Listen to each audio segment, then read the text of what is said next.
Welcome to the Alcohol Free Life podcast, brought to you by thesoberclub.com. I'm Janey Grace. This is for you if you've quit the booze or you'd like to, or maybe you're just sober curious. I'll bring you tips and motivation without any judgment, and there'll be inspiration from experts, quit-lit authors, and sober heroes.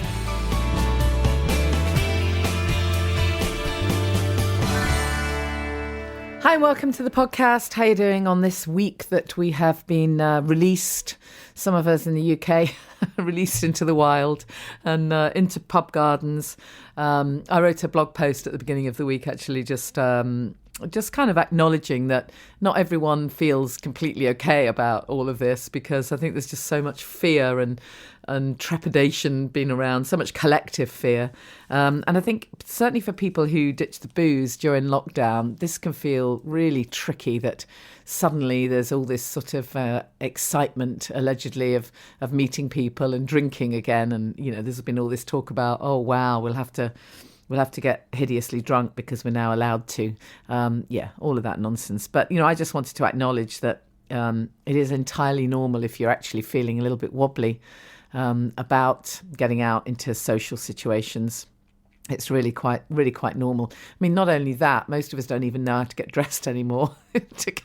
How do you get dressed to go out when all you've done for a year is kind of put a top on and, you know, mix it with your PJ bottoms? It's a real thing. So don't feel that you're unusual if you're suffering a little bit of anxiety over some of this. Having said that, I did manage to go out for a meal in one of those kind of inside-outside jobs, you know, a kind of tent kind of thing. It was absolutely freezing. So absolutely freezing, like mid-February. What is going on? But yeah, it was very nice to be able to go out for a meal. I haven't done that for such a long time, so it did feel good. But, you know, just back to what I was saying, if for you if you do feel anxious about getting out, particularly if you ditch the booze, and now this is new for you, having to sort of meet up with friends, then you know what I'm going to say. Do your prep. Absolutely do your prep. Think ahead. Decide, you know, where you're going, obviously, and make sure that the venue you're going to has got alcohol-free drinks. And if they haven't, take your own. Give your friends a heads up as to, you know, what's going on. Choose whatever you want to say to them. Doesn't have to be the truth, but it can be. It's quite hard to fight against, you know, a simple statement like, I feel better when I don't drink. Who's going to argue with that? Make sure you plan to leave early, because you probably will have a lower boredom threshold. Almost certainly when people start to get drunk and repeat themselves, it's so boring. I don't know who it was said that sober people are boring. It's literally the opposite. And plan something nice for yourself the next morning, nice and early, even if it's just a walk. So, you know, do a little bit of prep and just make sure you get connected, you know, chat. We have so many discussions about this kind of stuff on the Sober Club, because people will say, you know, they know they've got this massive trigger coming up, and they just really want to talk it through. And one woman was going off in a camper van. So lucky, I'm so jealous. Going off in a camper van, and the association is always that's where they drink. You know, they sort of stop places, and the association is with a fridge full of booze. So she had to kind of get her head around, a new way, and we all kind of talked her down.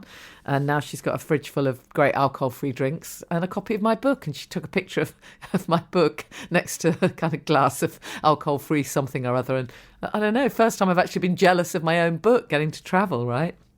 Actually, no, I did get jealous when it went to Australia too. So make sure you get connected, get some support. Don't try and do this on your own. If you've got this kind of wobbly feelings going around your head, saying, "I'm just not sure. Maybe maybe it's okay. You know, it's only been a little while, and I'll just have one." If you've chosen to moderate, that's fine. But if you're doing this because, you know, you're just kind of falling into it, then definitely challenge yourself and make sure you get some connection.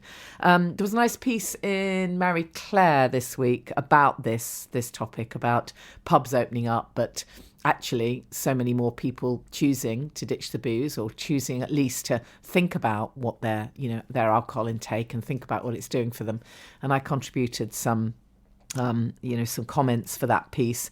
The questions, again, that I always get people to ask themselves, if you're right at the beginning of this journey, is just ask yourself, why do I want to ditch the booze?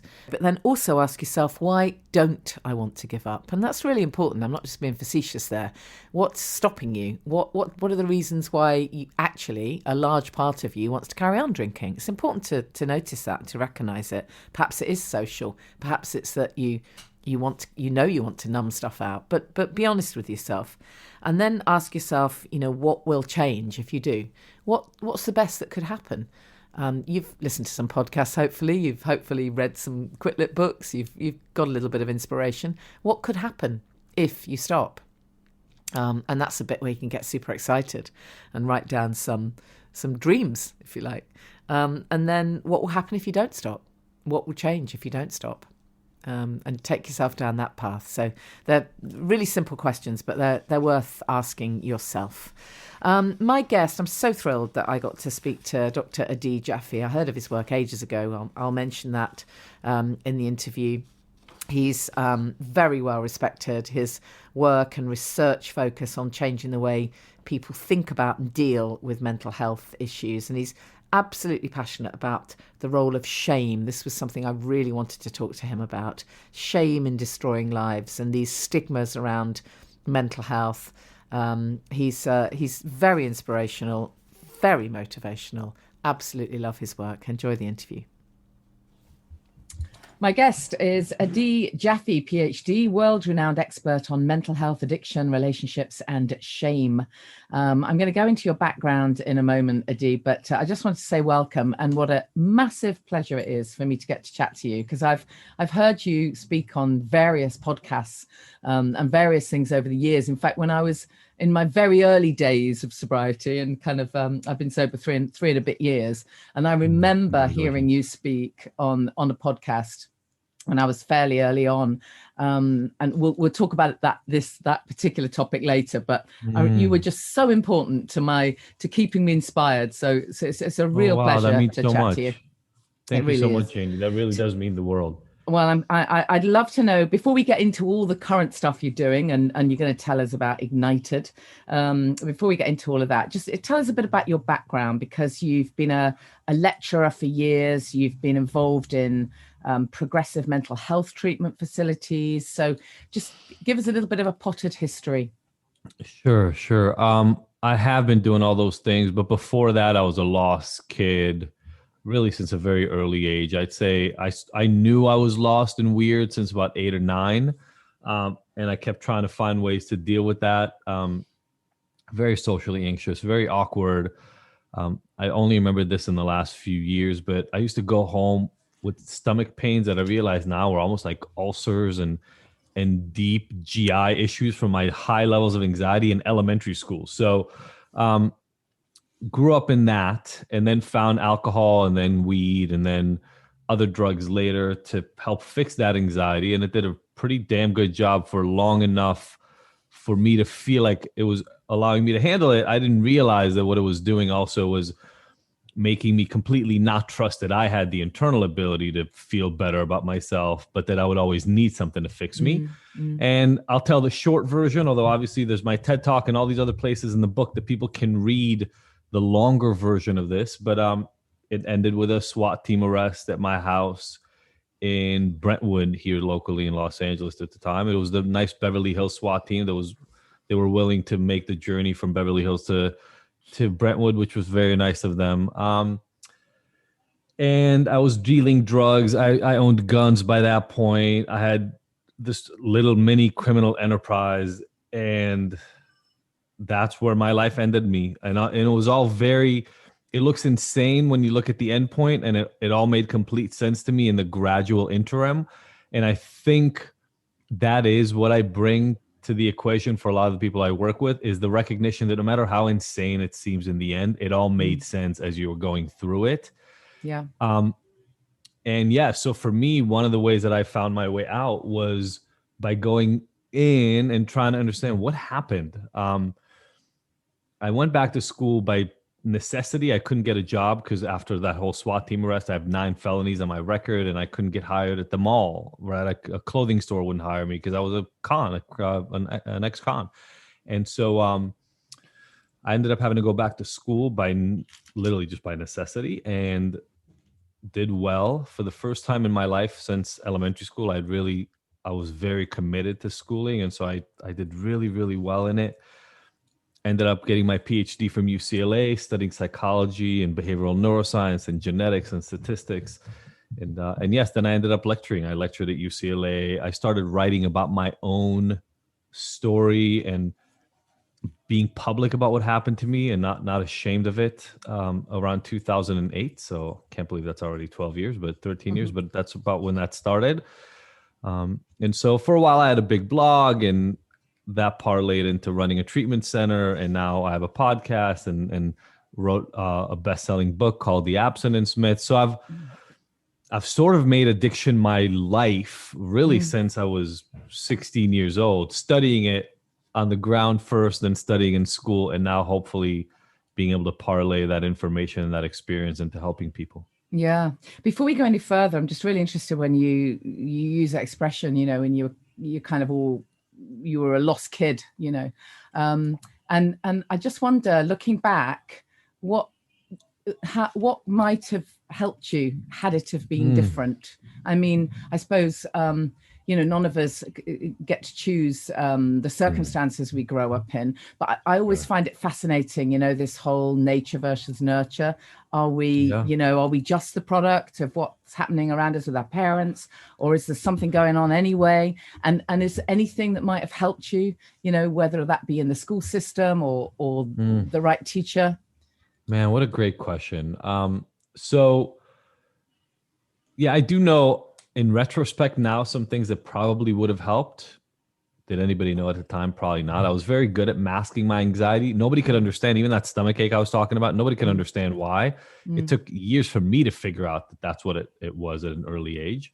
But I was a latchkey kid. I didn't really see my parents at all during the day. I would go to school, come home, feed my little baby sister, and then just kind of hang out. This is there were no iPhones and video games. So it was kind of like you would hang out and play outside. So that's one thing. I had pretty secure attachment, but a very small amount of real parental attention growing up. Also, my family was a Holocaust survivor family. And so a lot of just built-in angst and anxiety and fear. And again, right? I mean, now I know a lot of these things. And so the epigenetics influence of something like the Holocaust, right? My grandmother lost her entire family. She had 2 siblings that remained, but her parents and 3 other siblings and all these other nieces and nephews, et cetera, were all gone. And there was a palpable fear. I didn't have any big T trauma in my life. My dad left us for about 3 days or 2 days or 4 days. The story's not exactly clear, but my family had been through that trauma. And so, it's hard for me to know how many things would have impacted it. But yeah, sure. Here are some things that I know I wasn't trained on at all, and it took me years to. Expressing your feelings was something I didn't even understand was a thing, let alone understand how to do it. My emotional vocabulary was incredibly limited. My dad was never, ever around, so I had no male parental role model, which meant that later on, I kind of developed my own version of what the ideal guy was going to be like, and then I just tried to be more like that. We also moved when I was 14. My life was pretty good. I mean, I was maybe a little rebellious as a young teenager, but we moved when I was 14, right at the beginning of high school. And that was a bad idea. We moved to a different country. I grew up in Israel. We moved to the States. I spoke English, but not well. So I became that weird foreign kid, which really destroyed my social. I mean, talk about it. I was socially uncomfortable before. Now I was very socially awkward. So there were a few of those, I'll call them missteps along the way, that I think would have would have changed the trajectory. But here's the thing. I've worked with hundreds, if not a couple of thousands of people by now. And there are a lot of people where those things were in place, or many of them at least, and they still turned out struggling with an addiction or other related disorders. So it's definitely not a panacea. No, absolutely. I just always find it fascinating.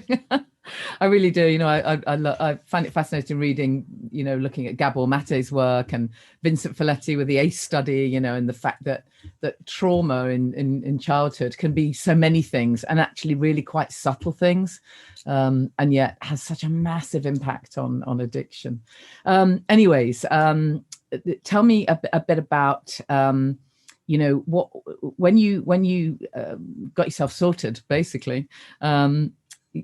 What was the thing that you really, when you're thinking about when you wrote your book, what was the kind of crux of the message that you really wanted to pass across to people? Look, if I'm honest, that message changes with time. Yeah. As sure. I learn and I get better at what I'm doing and I see more people. I mean, one of the guiding principles of my work, I believe, is that what worked for me doesn't have to work for you. Yeah. This isn't a, color by numbers, follow the steps that I did. I'm trying to develop something completely different. And that is people's belief in self and their understanding that there is a path for them. And then my only job is to try to help them find the path that works for them. Yeah, totally. That's very different to me than, for instance, like the traditional AA model, which is read the book. It worked for those people. Let me tell you what my sponsor did for me. It worked for me. Therefore, it'll work for you as well. Yeah. And I don't want to get too carried away about that conversation, but that's really what I try to do for the people that I work with, is try to help them understand in as clear a way, as simple a way, as easy a way. I don't think this has to be hard. And that's why I called the company Ignited. What gets them going? What gets them ignited? What gets them excited? I keep thinking to myself that my next book is going to be called Stop Trying to Get Sober, because I've ended up using that line so many times. And what do you mean by that? Because there's so much more? Yeah, getting sober is not the goal. And it's actually probably not even the path to getting sober if you want to get sober. Weirdly, it's I use this analogy in my program with a lot of the people that I work with, and it comes from, if I've used it on my podcast, but maybe it'll be helpful for your listeners as well. When I moved to California, I learned how to ride a motorcycle, and I did it because we were relatively broke and I didn't have money for a car and I needed to buy a car for myself. So a motorcycle was $850. I could afford that. Parking was free on campus, and bikes are cool, and I never felt cool. So it felt like a good meeting place for all. My mom hated it. The last thing on earth she wanted was her son riding a motorcycle, but it also made financial sense. So I got the right to do it. And I took this riding class, and for the first 2 hours you watch videos and you learn about motorcycles. And then for the next hour they have you walking with your motorcycle and not doing anything with it, just very gradually walking, getting the weight of it. And then you ride it and they only let you ride straight, and then you have to get off the bike, turn it by hand, and eventually you're sitting on the bike and they set up these cones. You've probably seen them if you've ever seen or if you ever took like a driver's ed class. And they set you up for the next place, which is you're going to ride straight. And then when you reach the cone, you're going to turn. And then they teach you this thing. They tell you, people think that riding a motorcycle and turning is like a bicycle where you turn the wheel. But motorcycles don't work that way. They're a lot heavier. You're going much, much faster. And so the way you turn on a motorcycle is you lean in the direction you want to go in. What they say is, it's a little scary when you first go and do it to lean a 500, 800 pound machine when you're going 30, 35 miles an hour. Yeah. And so they tell you, people have a tendency to look down because there's the asphalt just going really, really fast beneath you. But your body's center of gravity, the weight, goes where you look. And so they say, well, people make a mistake and they look down, the body center of gravity goes too low, and sometimes they end up crashing the bike because they're leaning into where they're looking, which is the ground. They said, don't do that. What you have to do is actually look out at where you're trying to get. So the end of the turn. Now, that may sound easy, but when you're going 35 miles an hour on an 800-pound machine, you turn, there's ground going beneath you. And for you to look about 100 yards forward is really scary at first. Yeah. Because it feels like you have to manage your current situation. But what they teach us is if you look at what's happening down under you, you will go down. If you look ahead, you will go where you're going. I think too often in recovery, we're worried about what's going on right now, and we keep trying to fix it. Yeah. And we leave no space for where are we trying to go and what does our life look like in the future. Here's the problem. Your attention goes where you focus it. So if you sit around all day worried about everything that's going wrong because of your drinking, you're thinking about everything that's wrong and you're thinking about your drinking. And more of your attention will be focused on what's wrong and your drinking. And it's very hard to pull yourself apart from that. And that's where, to me, the whole notion of, well, just don't have a drink, just go to another meeting, just do this, just misses the point. Yeah. I drank and I used drugs for a reason. Help me solve those reasons, and I want to drink and use less. Yeah. And so it kind of flips the current trajectory of treatment oftentimes, which is like, just fix the momentary issue and everything will get better. I don't think that's true. Yeah, no, absolutely. I love that analogy. It's what I'm talking about all the time with people that I work with is just try and catch sight of what's beyond, just imagine that better life rather than, focusing on what you're at. That's a fabulous analogy. And I know that when I heard you speak, I alluded to the fact that I'd heard you on a podcast, and you were talking about, the fact that, when we go on diets and stuff, that those of us have been on diets, and most of us have, for God's sake, we sometimes, we slip up and, we have a Jaffa cake or whatever the hell. And you know what, we kind of then get back into it. And you were saying that when it comes to sobriety, we are so mean to ourselves. Words to that effect. Yeah. So we're cruel. And look, unfortunately, and I think it's well-intentioned, but unfortunately, the system is cruel to us. It is insane to me. Insane. I mean, the more I talk about it, the more insane it is, actually. That somebody could have 15 years, have a really bad day, hour, week, month, and be told that they have to go back to the beginning of the line? Exactly. I mean, where on earth does that happen outside of recovery? Where? That is unheard of. I mean, if we treated people with depression or anxiety or financial literacy needs or math or cooking skills or any other area of life this way, people would be laughed out the room. But what we've done is we've made, and I'm putting this in air quotes for those listening, we've made addicts and alcoholics this specifically different group of people that doesn't get to operate like the rest of humanity. If you have a drink, you've gone right back to where things started. And people then use examples. They say, oh yeah, well, Jimmy had 20 years and then he started drinking and it went back to being as bad as it was before.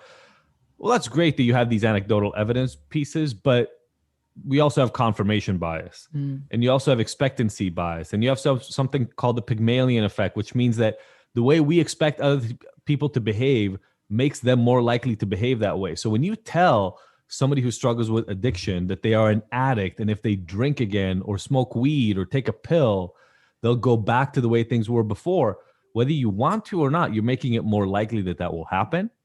You're making it more likely that they will see that as the outcome. And then to say to them,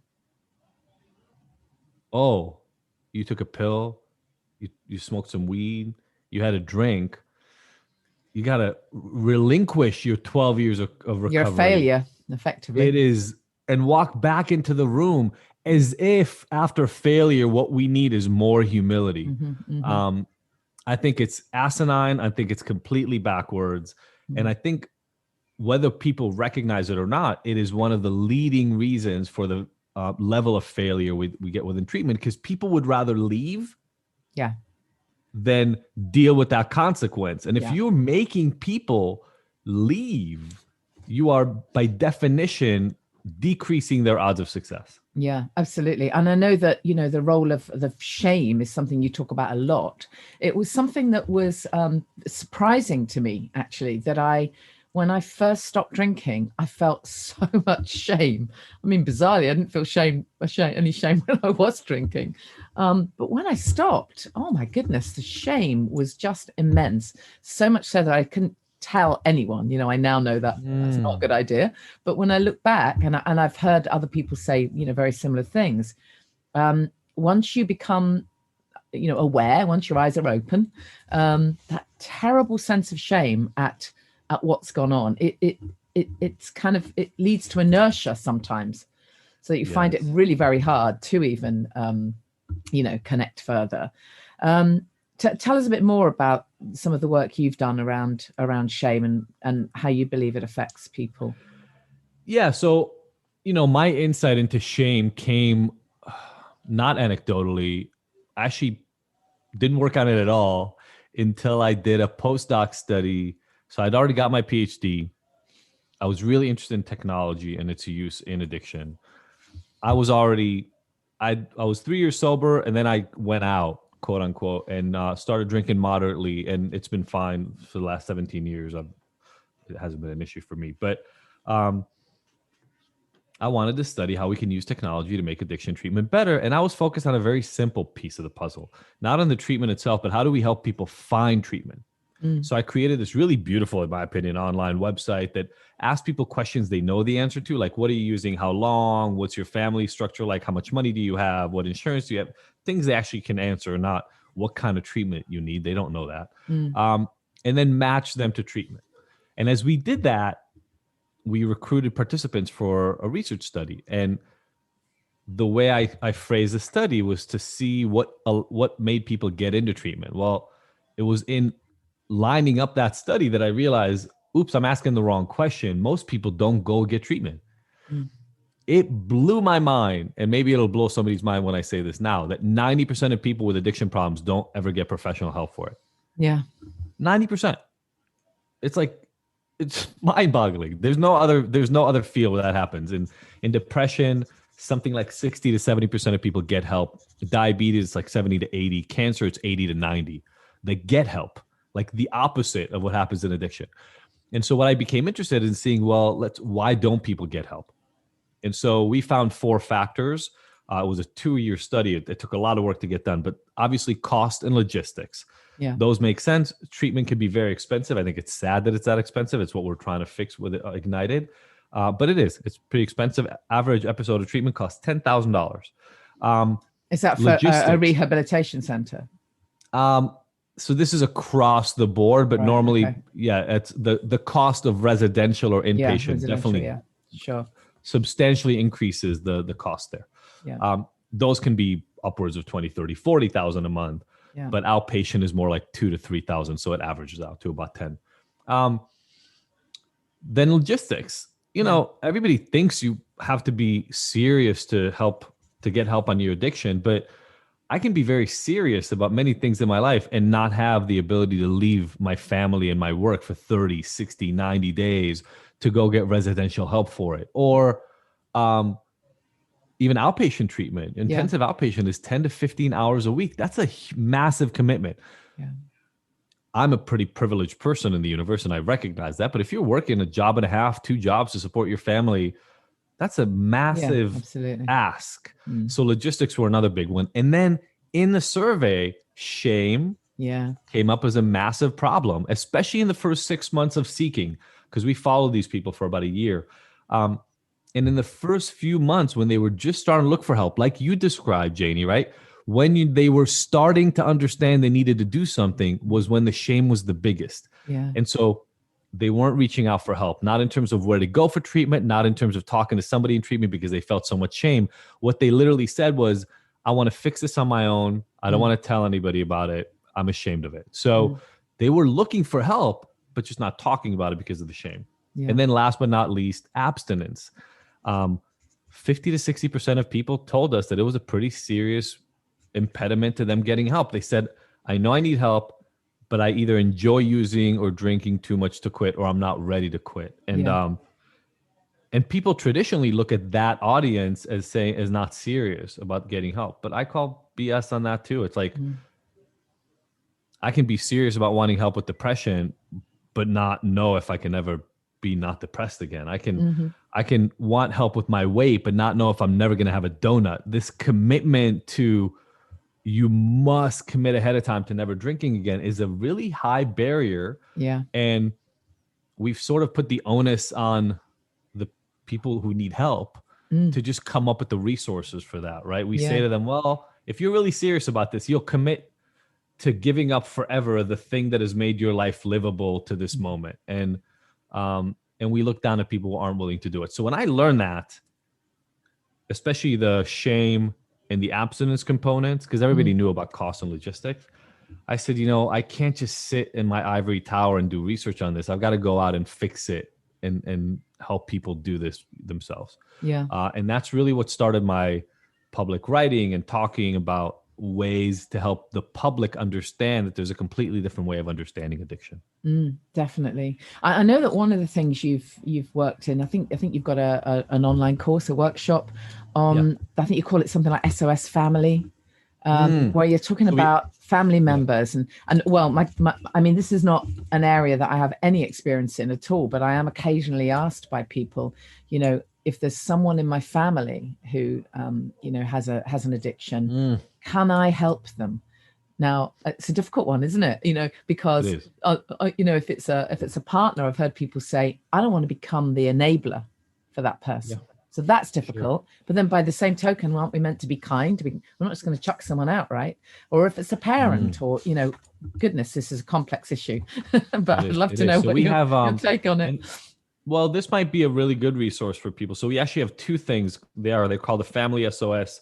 And we have a workshop that's just a 2-hour workshop that is pretty easy. And we have a full course. It's like a 2-month program for people who are serious about it. And we've even made it so easy that if somebody buys the workshop and then said, okay, I really love this, I want to do the full program, we will give them credit for the workshop in buying the program. But the reason for doing it is an important one. I've now talked to hundreds of family members, over the years, and they just don't know what to do. And the problem is, and I hate saying it this way because I'm part of this system, the problem is that the addiction treatment complex almost keeps it that way by definition. Why? Because if people aren't informed, you can give them whatever you have and they'll be thankful for it. You can charge them $60,000 for essentially a fancy hotel with AA meetings twice a day. And they won't know that they need to ask for more. Now, there are really good treatment centers that have very well-trained staff that do really good work and cost $20,000, $30,000, $50,000, $10,000 a month. And then there are really crappy treatment centers that almost don't give you anything but food, a place to rest your head, and transportation to meetings. The members of a family have no idea how to tell the difference between those two. No. And by staying opaque, the system benefits. Because if you don't know what to ask, you don't know if you're getting something good or bad, and then it's easy for them to fill in the gaps and tell you the story. But I'm guessing that with many people in this position, the person who has the addiction doesn't even necessarily, they don't even want to be fixed, as it were. So I suppose you're then talking about intervention of some kind. So many things. I'm going to take notes because I want to make sure we get to it. Look, nobody wants to get fixed. We want to feel good, and we want to feel better. Absolutely. Yeah. And we want to be comfortable. So I would say most people that I've worked with, and again, this is not true across the board, but most people I work with recognize something's off. Yeah. If I was speaking in my usual, more crude language. Oh, feel free. We don't mind crude. I say, they know shit's fucked up. Yeah. They get it. they just have no idea what to do about it. And the layers of shame and levels of disappointment and guilt and embarrassment they have make them hide. And so it's not that they don't know what's going on. But here's the thing. We know this from relationship work and couples counseling.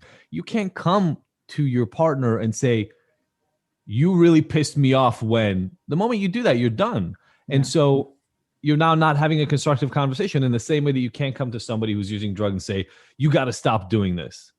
They know that. You're not providing any additional resources. So what our programs do is walk people through motivational interviewing, craft methods, yes, interventions, but not what you think of. You know, when people think of an intervention, they think of a specific model that got made famous by the show and movies and things like that. It's called the Johnson Institute model of intervention. It's the one where everybody writes letters and you ambush them and you sit them in a circle and say, if you don't go to treatment right now, we're not going to talk to you and you got to get out of the house. It's not a very successful intervention model. No, I'm not surprised. It's very Can't think of anything worse. It's rich in conflict. It creates a lot of animosity. 60% of people who start out trying to plan one of these don't even go through with it. And it is true that if you do go through with it, like 50 or 60% of people will end up in treatment, but they don't go always because they want to go. No. They go to get you off their back. Yeah, of course. So a more appropriate or a more long-term version of an intervention model is this. You do need boundaries.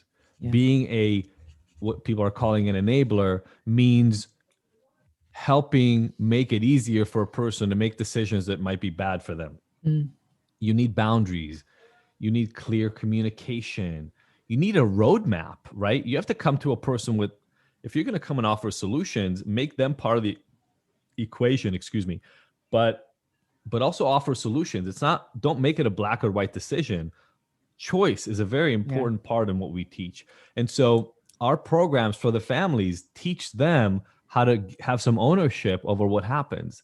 And of course, the best is when you get that started and then the person gets a little restless and uncomfortable and then they're willing to do some of their own work. And when both parties are doing the work, you get, magnificent changes. We have people in our Ignited Hero program who had family members who took the Family SOS program. And they report on this. It is like night and day in their life. It is as if, and I jokingly say this to people all the time, that anybody can beat addiction to anything. You just have to become a person who's not addicted. And they think I'm crazy when I say it, but once you do the work, I think it makes a lot of sense.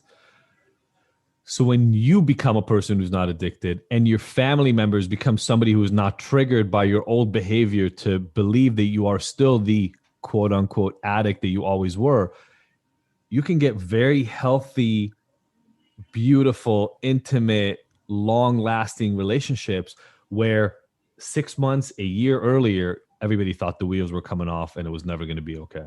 And that to me is the power of the work, is when you see the transformation, it's worth everything. Yeah, absolutely. Tell us about the, Ignited then, smart, personalized, adaptive recovery system. Love it. Tell us all about what you offer. Sure. So here was my concept a long time ago when I did that postdoc. Okay, people are not always ready to abstain. I know from my own history that I abstained for a while and then was moderate after, and it worked okay. I know some people for whom that doesn't work. I know that therapy and things like CBT worked really, really well for me. I also changed my diet, my exercise a lot, my lifestyle changed. But then I see AA plus meditation work for other people, etc. And what I started thinking about is, okay, what if instead of finding the thing to help people, we created a system that found the specific way for you to get help? Now, there's a concept like that in addiction for 15 years. I saw a talk on it when I was a grad student. It's called adaptive treatment. The idea is this: Janey, you want to come in for some help? We give you the thing that we think would be best for you based on whatever we know about you. So let's say we believe that this course of treatment, version A, is the best for you. And then we see how you're doing in it. And if you're doing well, hallelujah and amen, we found a good solution, move forward. If you're not doing well, we have ways of measuring that and understanding it. and then we switch you to something else that might work better, or we keep some of it and we switch elements of it to other pieces that might work. So we may try CBT with you at first, but that might be too cognitive and too thought based, and you want more emotional stuff. So then we go to DBT, or we go to mindfulness or something along those lines, meditation. And we keep moving pieces around until we find the pieces that work for Janey. Does that make sense? Yeah, totally.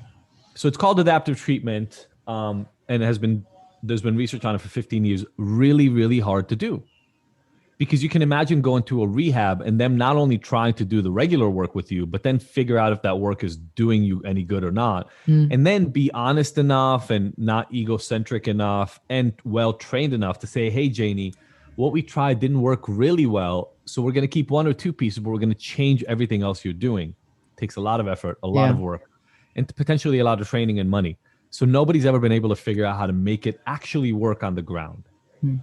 What we're doing at Ignited is we're building what I believe is the first adaptive recovery system. And what I mean by that is an entire ecosystem of recovery where different specialists, different methods, different expertise is all available, but you don't have to get all of it. You get little pieces of it. And then we measure how it helps you. And if it's helping you, we keep going. And if any pieces of it seem like they're not working, we switch out those pieces. So I'm one of the coaches and I started the program, but now we have 6 other coaches. You may not like listening to me talk.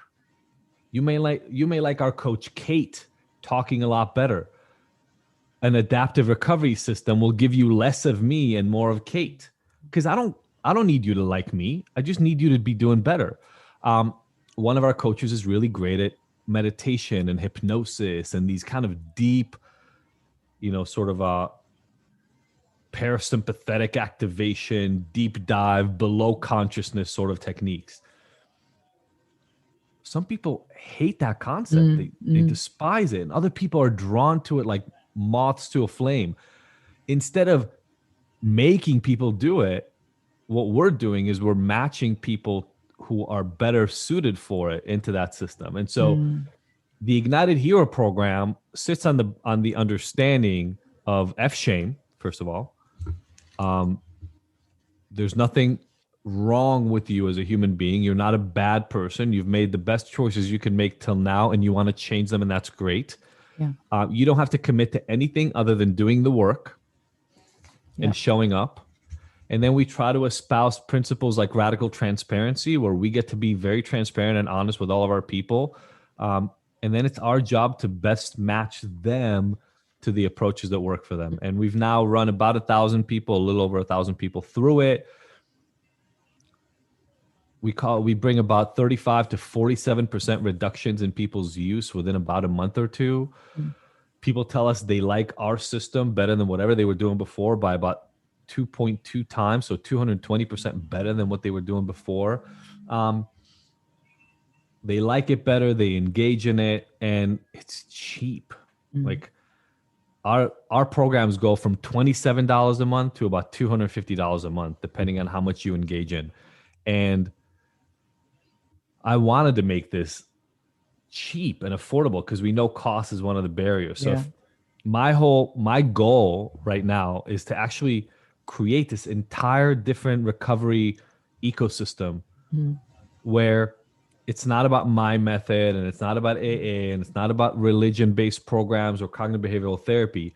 It's about a platform, a system that helps each person who comes in figure out what works for them, and then have an ongoing support network that supports their needs and not my belief in what they need. I love that. It really is that holistic approach, isn't it? I absolutely love it. I really do relate to this because I'm a big believer that, one size does not fit all. I've had 4 kids and it was not that, they couldn't all cope in the same school, or we did homeschooling. We've tried a bunch of everything and they're not all the same, and it's utterly ridiculous to try and, think that we all fit in one box. It sounds amazing what you're doing. So just tell us where we can find more information. Just give us the website. Yeah, absolutely. So the overall system I laid out in the book, The Abstinence Myth, I have a copy right here. obviously the book rests on the idea that you don't have to commit to quitting. And actually, one level beyond it, it even goes into the concept that you shouldn't measure your recovery by quitting. So you should stop measuring how you're doing simply by whether you're drinking or not. You can be still drinking, but less and less frequently and be doing great in your recovery, or you can be completely abstinent and be having a terrible recovery. Both are possible. And so that's one piece. And the rest of the principles are in the book. And you'll learn about the Ignited Recovery program in there. But then you can go to ignited.com, and that's IGNTD.com. Or if you want to go all in, to Ignited Recovery, IGNTDrecovery.com, and you'll learn about it. But the overall message that I want everybody to get is, look, I love my system. I think it does people really, really well. But just like what we try to do for people, or what we do for people in our recovery platform called Sparks, every person listening right now, if you're still struggling to get where you're trying to go, I want to be really clear. There's a set of tools out there that put together is the perfect puzzle for what you need. We call this the first level in our Ignited Hero program. We call them seekers. Your job is just to look for the tools that work for you and to find the hope and the belief that there is another place. As you mentioned, Janey, when you first start, things are going to be tough. They are going to be tough because whatever you were drinking for will come front and center if you stop drinking. And so I encourage people to experiment with things like abstinence sampling. Try a few hours of not drinking. Try a day. Try 3 days of not drinking. You don't have to commit to lifelong abstinence to get started. Play with your drinking, challenge yourself in different ways, and then use those lessons to find the tools that'll help you address, like in my instance, the social anxiety or, early life intimacy sort of void and gap that I had. And for each one of us, if you can find a system that supports your own inquiry into what will make you better over time, guaranteed things will improve. Absolutely. Oh, it's fantastic to chat to you. I could talk to you forever. I really appreciate your time. Yeah, I love this. It's great. It's great to chat to you. I love the work that you're doing. And thank you so much for taking the time to chat to us on the Alcohol Free Life podcast. I really appreciate it, Adi. Thank you so much for having us. Thank you, Dr. Adi. Just to mention, our Champneys events are hopefully happening the end of May. I think that one's booked up. I think there's one in June. Make sure you check that out. 26th of June, I think it is. Possibly July and September. So there's a bunch of spaces. They're very small, but there is availability.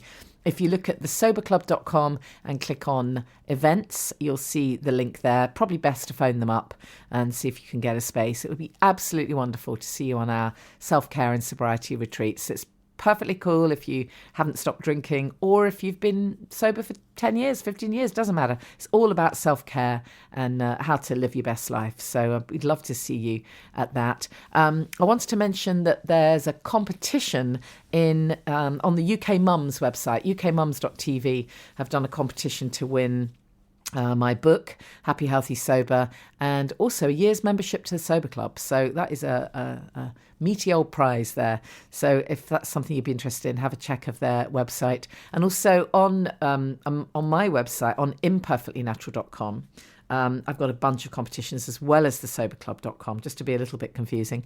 But it's worth checking it out because on imperfectlynatural.com, in addition to the many alcohol-free drinks that we have to offer in our competitions, you can also win some organic wheatgrass juice. Now, you've heard me bang on about juicing, and of course in my book I write a lot about fresh juices. And there's a fantastic company called Brits Superfoods, and they're offering as a competition to win some organic wheatgrass juice. So this arrives frozen, so you don't have to do all the work. You basically just take it out of the freezer and pop it into your smoothie or whatever you want to do with it. So check those out. It's absolutely worth entering. Got to be in it to win it and all that stuff. Once again, make sure that you follow me on social media at Janey Lee Grace. Make sure you stay connected. If you are struggling, whatever's going on for you, just reach out, get some support, get some help. Obviously, I'd love it if you check out the Sober Club. It really is just such an amazing place for support and accountability and inspiration and great content. So many videos in there. A lot of people have been struggling with the great sugar monster this week, and we've got some fantastic content in there around ditching sugar, alternatives to sugar, how to reduce cravings, all of that stuff. So there's a massive kind of library of content there. And the Sober Club is small. This is not a big thing. It's really quite small. So if it's something that resonates, do have a look. If, by the way, and this is on a completely different note, but if you're someone who has a business or you're thinking of starting a business and you're interested in running your own membership site or rocking your kind of business online, then I've hooked up with Stu McLaren, who has an event called Tribe every year, and he really is the king of membership sites. And I worked with him.